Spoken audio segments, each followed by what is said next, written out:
नींद टूटी। सुबह अभी कच्ची थी। बारिश ने रास्ता रोका, मगर इरादा बारिश से ज़्यादा मजबूत था। मैं निकल पड़ा।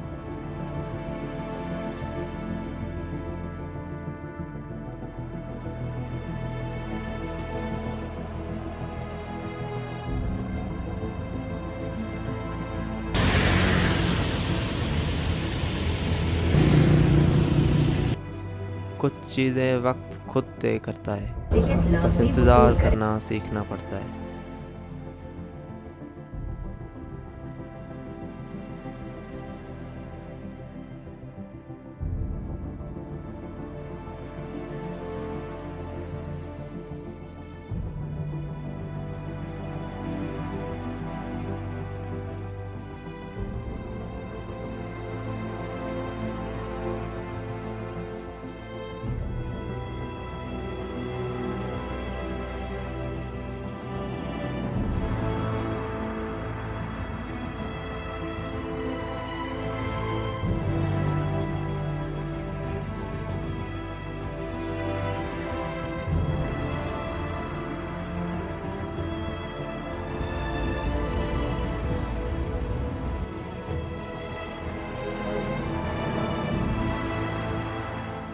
ज़मीन ने मुझे छोड़ा, आसमां ने मुझे अपना लिया।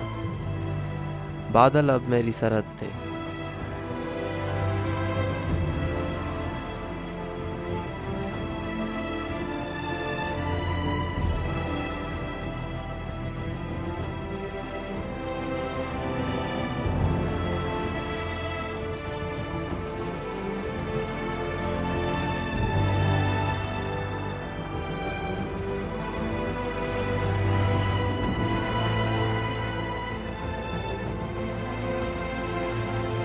जितना ऊपर गया उतना खुद से करीब होता गया।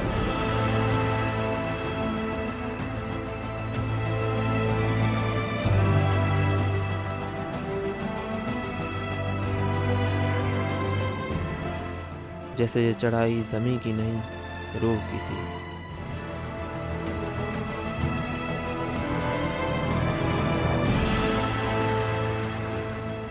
और मुझे लगा जैसे कुछ पीछे भी छूट रहा है। शायद वक्त, शायद कोई पुराना लम्हा जो अब वापस नहीं आता।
हर कदम एक जंग था, सांस के खिलाफ, थकन के खिलाफ और खुद के खिलाफ।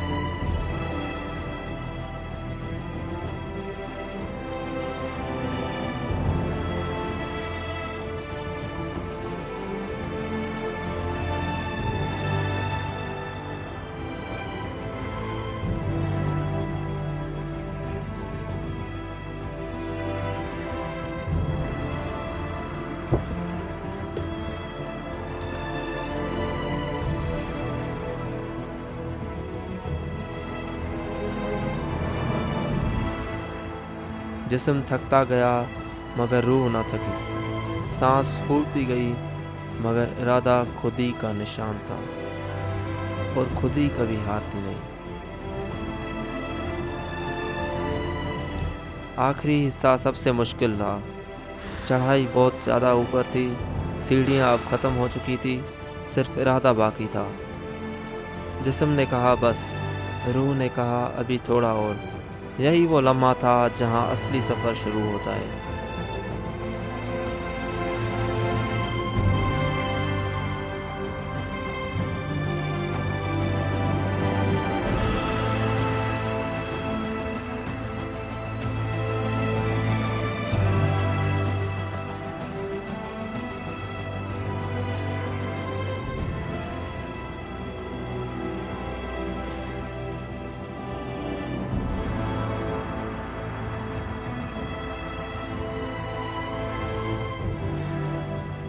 फिर एक पेड़ की खामोशी ने कहा ठहर जाओ। वक्त जैसे थोड़ा ठहर गया, जैसे कोई पुराना लम्हा वापस आ गया हो। मैं देर तक बैठा रहा, किसी वजह के बिना। कभी कभी सुकून भी एक इबादत होती है। जब किसी ने पूछा अकेले, मैंने सोचा खुद ही कभी अकेली नहीं होती। तन्हाई मेरी ताकत थी, किसी की दया नहीं। मगर उस तन्हाई में भी एक पुरानी जान पहचान सी थी, जैसे मैं इससे पहले भी कभी अकेला रहा हूँ। खुद के साथ होना ही सबसे बड़ी रफ़ाकत है।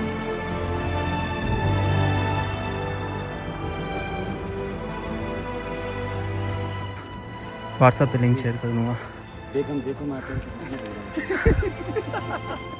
आपने मेरा नाम नहीं बताया यार। मेरा नाम साद है साथ भैया, बंडल ऑफ थैंक्स। आपसे मिलकर बहुत खुशी हुई हमें जी। और आपने बहुत प्यार दिया, लेकिन एक सरप्राइजिंग है जी। कि आप अकेले। रास्ते में हमरा ही मिले, कुछ आगे निकल गए, कुछ पीछे रह गए। हर मुलाकात चंद लम्हों की थी और फिर जुदाई। यही तो फना और बका का उसूल है। लोग आते हैं, चले जाते हैं और सफ़र अपनी जगह रहता है।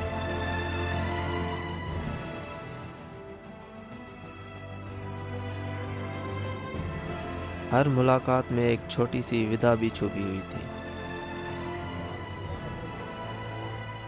और फिर ज़मीं से 9200 फीट ऊपर, मुश्कपुरी की चोटी पर,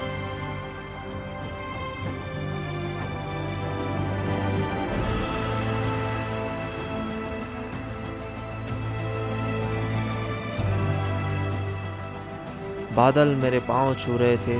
उस वक्त महसूस हुआ जैसे मैं शाहीन बन चुका हूँ, ऊंचा, आज़ाद और बेखौफ। और एक हल्का सा सुकून जो काफ़ी अरसे बाद महसूस हुआ। खुद ही को कर बुलंद इतना कि हर तकदीर से पहले खुदा तुझसे खुद पूछे, बता तेरी रज़ा क्या है। मैं तो बहुत ही हैरान हो गया हूँ, थक भी बहुत गया हूँ, बट जो व्यूज़ मैंने देखे वो टोटली वर्थ इट है। मंजिल इतनी खूबसूरत है कि मुझे समझ में नहीं आ रहा है कि मैं वापस जाने का इरादा करूँ या ना करूँ। हमेशा तो हम इन जगहों में नहीं रह सकते ना।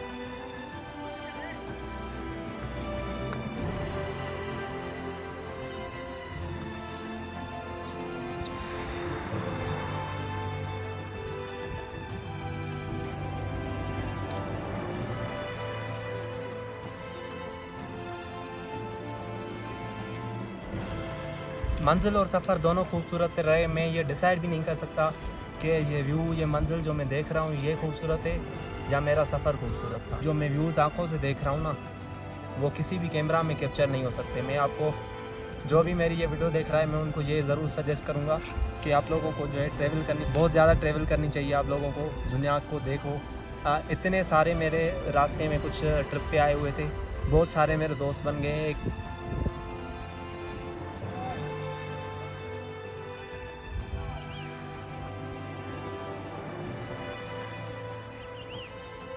मैं बयान नहीं कर सकता। मैंने काफ़ी जगहों पे ट्रैवल किया हुआ है, बट ये जो व्यू मैंने देखा है, ऐसा व्यू, ऐसी फीलिंग मुझे ज़िंदगी में कभी भी नहीं आई।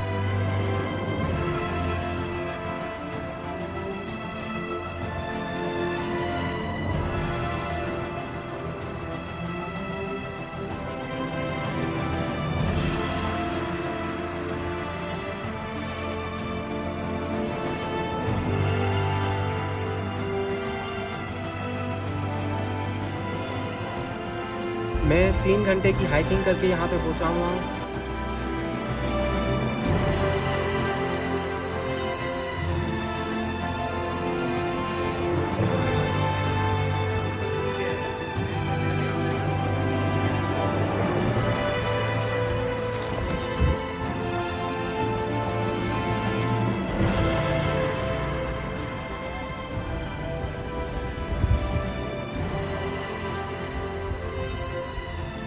अगर आपकी मंजिल, अगर आपकी डिसाइडेड है, आपका गोल डिसाइडेड है ना, तो कोई भी चीज़ आपकी रुकावट नहीं बन सकती। मैंने यही सोच के सफ़र किया कि जब आप मंजिल का ठान लेते हो ना, तो रास्ते में सफ़र हर चीज़ आपका रास्ता बनाती है। बाकी कोई भी चीज़ आपको अगर पूछनी है तो आप कमेंट ज़रूर कर सकते हैं, मुझे यूट्यूब पे ज़रूर पूछ सकते हैं।